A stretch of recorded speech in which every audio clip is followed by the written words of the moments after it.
الله نحمده ونستعينه ونستغفره ونؤمن به ونتوكل عليه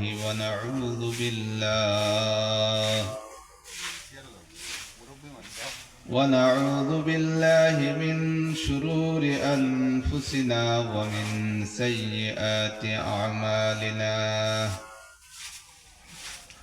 من يهده الله فلا مضل له ومن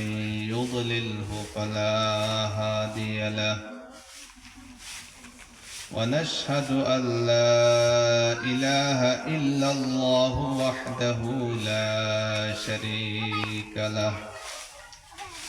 ونشهد أن سيدنا ومولانا محمدا عبده ورسوله وداعيا إلى الله بإذنه وسراجا منيرا فقد قال الله تعالى في كلامه المجيد أعوذ بالله من الشيطان الرجيم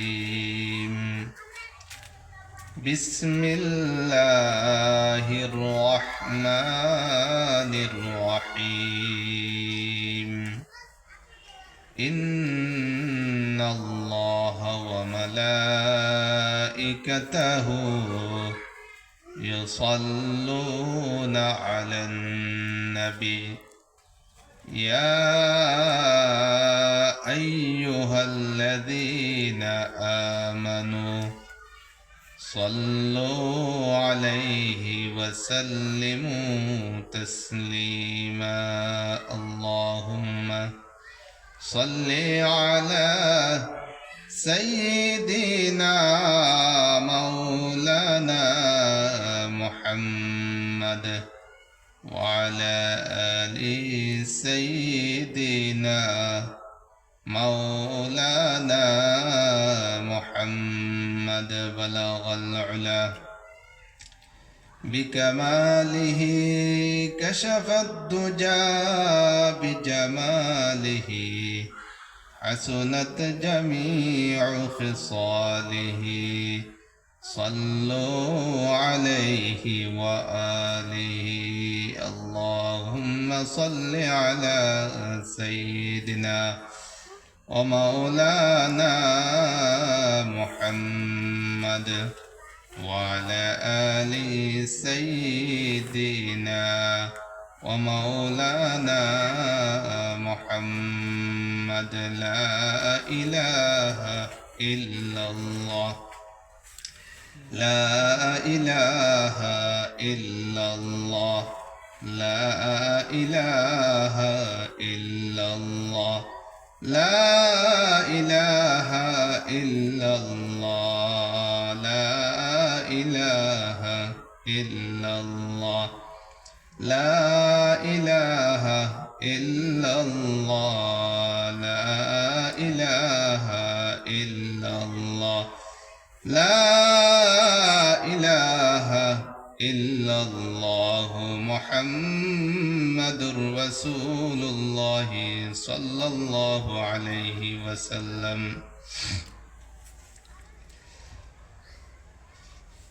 সম্মানিত সভাপতি সাহেব, আমার মুরব্বিয়ানে কেরাম, উলামায়ে কেরাম,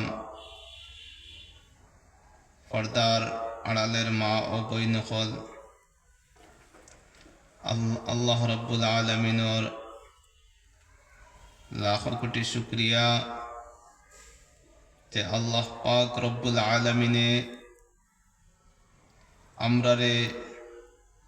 আখেরি জমানার মধ্যে দিনর এক মাহফিল আয়োজন করার তৌফিক দিছেন আর দিনর মাত কথা শোনার তৌফিক দিছেন। গতিকে আল্লাহ পাক রব্বুল আলামিনের দরবারে শুকরিয়া আদায় করি, আলহামদুলিল্লাহ। আমি আপনাইন্তর খেদমত সামান্য সময় আলোচনা করমু